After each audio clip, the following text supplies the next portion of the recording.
Hello everyone, it's Old Guardian here. In this video I'm going to take a look at this alleged leak that's been making the rounds in social media over the past few days about the state of Blizzard and the sentiment within Blizzard and what Blizzard is doing with their games. This is of major interest to me because I have been creating content about Blizzard games, mainly Hearthstone and to an extent World of Warcraft for the past 6 years, and I have played World of Warcraft and Hearthstone both from launch. But I'm not only taking a look at this from the perspective of a gamer, I'm also taking a look at this from the perspective of a professional, because I've worked in up to director level positions on process improvement, on strategy, on pricing, on organizational models. So the inner workings of global companies, even though I have not worked at Blizzard, are quite familiar to me. The first question many people ask is this leak true? And after looking through it pretty carefully, I think it probably isn't, although it could be. There are no really outrageous claims in this, there are no obvious falsehoods in this. What the sentiment is really inside Blizzard, that's impossible to tell from the outside. Pretty much all the interesting aspects of this leak are information that has been publicly available in some form, and this leak kind of compiles it all together. We already know that the majority of the facts in the leak are actually true. But seeing all of them together like this, then what does that make us think? What should we think about them? First of all, the leak addresses Shadowlands, the latest World of Warcraft expansion. Critical response, player drop-off, just about every engagement metric has been catastrophic.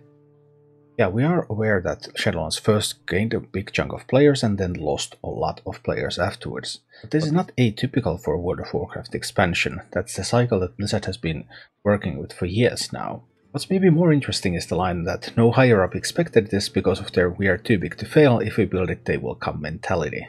And if you think that companies actually don't think that way, I can tell you that they do. For example, once I was going through the interview process for a position at a very large global company, and we discussed their product portfolio during one of the interviews, and the employees there were saying that okay, we can just do anything because our marketing machine will create the demand. We don't have to speculate on what the demand is going to be, we're going to create it out of nowhere. And that's something that many people in these top-notch companies actually believe. So it would be no surprise if Blizzard were to believe like that as well. I personally would consider that a bit of hubris, and one warning sign on the path to failure. I have some personal experience on that one as well, because I used to work on various positions at Nokia and for contractors of Nokia during some stages of the company's development. It was the crown jewel of Finland, and I worked there when things were going well, and I also worked there on some of the times when things were going poorly. And the hubris there, it was tangible. It was something I really couldn't understand on my later visit at the company. So seeing something like this from Blizzard would not surprise me in the least. It would also not be out of place for Blizzard to discount Final Fantasy XIV as a competitor. That's also something that happened for Nokia, for example. Apple, like, what kind of competitor is that? They're nothing. Blizzard, hey, Final Fantasy XIV, what kind of competitor is that? They're nothing. And up to this point, Blizzard has been very good at using their size. They usually time their new content to coincide with new content from their competitors, smaller competitors trying to just drown them out. Remove all the hype from them and get all the hype for Blizzard content. But right now that's working less well than it used to, and I can totally see how Blizzard would be surprised by that. What I think is one of the key insights in this leak or rant, or whatever you call it, is this line on Blizzard focusing more on mobile game style retention traps to keep monthly active users and habit-forming personalities logging in. That's clearly something that Blizzard has been doing a lot. We have had Shadowlands in World of Warcraft, more travel time, longer quests, more time doing menial things, more time grinding, farming, doing things that don't really matter, doing things that you don't really want to do, but you kind of have to do, so you have to log in, you have to keep doing these things. And we have the same in Hearthstone with the rewards track revamp. More quests, more things to do. You could get the same code previously, you could just grind it out, but you didn't have a call to action to do it, now you have a call to action to do it, and then fear of missing out. You feel like you're leaving gold on the table if you don't complete these quests now that they're being handed to you. And overall in Blizzard games lately, there's so much design that is spent to make people spend time in the game, instead of enjoying their time in the game. That's a very scary track to go down to. But it's also a very easy one to go into. Because if that's what you measure, that's tend to be what you get. You get what you measure. I used to work in factory automation. We used to build software for measuring stuff. I know a lot about getting what you measure. And Blizzard doesn't seem to be measuring fun. They seem to be measuring time. But even if the time is spent begrudgingly, they just don't seem to care too much. And I think that's going to be a major problem for the company. But if it indeed is so that people are not coming back in the numbers they used to, well, that's a sign of it. And remember, Final Fantasy XIV is having trouble accommodating all the new people on the servers, so clearly they're getting an influx of players somewhere. This rant just goes on, and the second page is full of small little gems as well. The new model for World of Warcraft is market the hell out of an expansion pack for a huge quarter, then use 6-month lock-ins to pad numbers for the quarters after that. And we can see that happening. There have been lots of these free mounts for 6-month subscribers, and right now it's a steady thing. Every 6 months around, you're going to get a free mount if you keep up that 6-month subscription. Although I don't view that as a negative thing, I think that's just a logical consequence of the way World of Warcraft player base has functioned for several years now. And for many players, okay, I could get the 6-month sub, it's a little bit cheaper per month, then I get this mount, and that mount could actually be the selling point. It's the one thing that keeps them subscribed when they're just on the edge, whether to keep subscribed or not. So yeah, Blizzard is clearly doing this, and I think that's a smart thing to do. They're just going for a smart monetization strategy for your product based on exhibited player performance. Another interesting claim in this rant is, as far as I know, this is going to be a transition over the next 5 years to a much larger mobile/tablet gaming focus. Okay, we've already seen this happening. We have the infamous moment from BlizzCon, don't you guys have phones? Yeah, clearly we have phones, but do we want to play Blizzard games on those phones? Based on what Blizzard is doing, it looks like they're considering this more of a blockbuster Netflix type of moment. Do we evolve into mobile? Mobile is the future of gaming. We want to be in that space, we want to be in the gaming space, rather than as an extension away from their core, because like Blizzard at its core is a PC gaming company. So that's a little worrying that they don't consider PC gaming such an attractive field to work in, that they want to extend into this mobile gaming business. But I'm sure they have a lot of people analyzing these things, and probably they have figures that show that, hey, mobile gaming is somewhere we want to be in.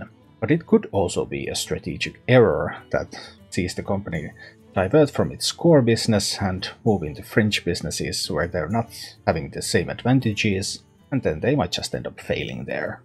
That's not a rare story either. For every company that failed to transition into digital or messed up their business by not moving with the times, there are tons of companies that moved into fields that they don't have good understanding of and they failed in a different way. It's all just a matter of having very good analysis of what you're supposed to be doing. Comments about J. Allen Brack and Ion Hazzikostas being wonderful people in what they have been doing before, but incapable of fulfilling the roles that they're currently in is also an interesting one, because that is a very common real-world phenomenon. People get over-promoted all the time, and that has much to do with the general culture just considering managerial jobs so much better than an expert jobs. Well, that might not be the case. It might be worthwhile to even pay Ion more to be the lead raid designer than to pay him to be a game director. But usually, managerial role, more pay, better career. And that's something that our current society and the current corporate culture just completely fails to grasp. Thinking about traditional businesses, there has been one exception to this, which is sales. If you have been a great salesperson in something like a business-to-business company, it has traditionally been possible to even out-earn your CEO because typically there's some commission-based pay in such positions. That has not been possible in other non-managerial positions, and that's really a problem with corporate culture overall. And the rant goes on, and this one has some hilarious gems as well, like this one. 2021 has seen the player base, media and gaming at large turn on World of Warcraft to a degree I don't think the leads in their Positivity Dojo Bubble considered possible. That Positivity Dojo Bubble is a pretty hilarious description of Blizzard, and also quite an accurate one, because coming from Hearthstone community, Blizzard has been extremely allergic to any sort of criticism. Community manager for Hearthstone blacklists people who are not sufficiently positive. There is a level of fear, management by fear among the influencers. They're fearing the influencers to try to remain positive and only say good things about Blizzard, because if you say something bad, you're just out. I've never seen such a level of forced and fake positiveness than among Blizzard. Incidentally, that's usually one of the signs that the company is failing, because if you fail to acknowledge your faults, if you fail to acknowledge your mistakes and make corrective actions, you're typically on your way down. That's hubris. And it's interesting because there have been lots of studies on companies that have failed. And one of the main findings is that companies typically post their best profits, the best revenues, at a time when they're already failing. The culture is already rotten. The culture is the first thing to go. And after that, depending on the field of business, companies can go on for years and years before they actually start to lose their money. But once that updraft from good deals from past years ends, the fall can be extremely steep. And there is definitely a chance that Blizzard is on the verge of this fall right now. There are some interesting tidbits in this part as well, ones that are hard to make sure whether they are true or not. But this has also made new hires decline. Not significantly, but the "you want Blizzard on your resume" line doesn't seem to have the appeal it used to. This has led to more hiring by a friend of a friend and rumblings about nepotism, and people severely lacking in experience. And some parts of this are clearly true. You can go online and you can see tons of people saying that, hey, I really wanted to work for Blizzard, but I wouldn't want to work there anymore. And that's probably me included. At one point I really wanted to work for Blizzard. Well, now they closed the European offices as well, so that's kind of tricky for me, of course, from that perspective as well. But definitely I wouldn't be wanting to relocate just for Blizzard anymore, which I could have done some years ago. And we're seeing relatives being hired to the Hearthstone team, for example, and yeah, that sort of stuff definitely is happening to an extent. This part of the rant is the section where I really started to doubt the authenticity a little bit. But of course, like in literature, we also have to consider the possibility of the unreliable narrator. So, just because someone is telling us an inside view doesn't mean that they have the complete view or that they're not biased. Everyone is biased, you're biased, I'm biased. The writer of this thing is biased. So this could still be true from a certain point of view, even if it doesn't really ring the bell to me. Like multiple employees like Nervig publicly attacking paying customers. Nervig is Celestalon, by the way, working in Hearthstone right now. And Celestalon last replied to me on Twitter yesterday.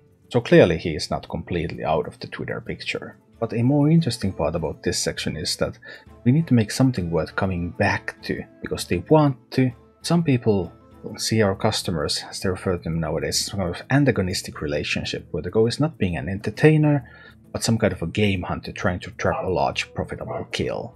And that's really the mobile gaming thinking. Mobile gaming thinking often goes exactly like that. Whether that's a reality at Blizzard, I don't know. But Blizzard used to be this gaming company that made the game for themselves. They made it because they wanted to play that game. And nowadays they're making games that they want us to spend time on, not necessarily because we want to play the game. Finally, the leak finishes off with some speculation, wokeness, and what is Blizzard's identity. These are things that are really difficult to see from the outside. But one thing that definitely does ring true is that things are rough for Blizzard right now. And it's also my fear that this comes to pass, as this concludes.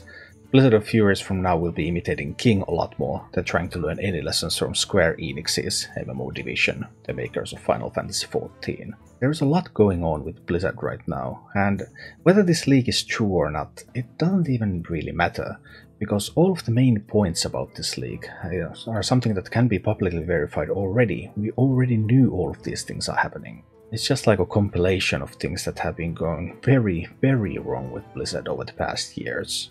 And as someone who has spent 6 years of my life creating content about Blizzard games, it's obviously something that I am very concerned about.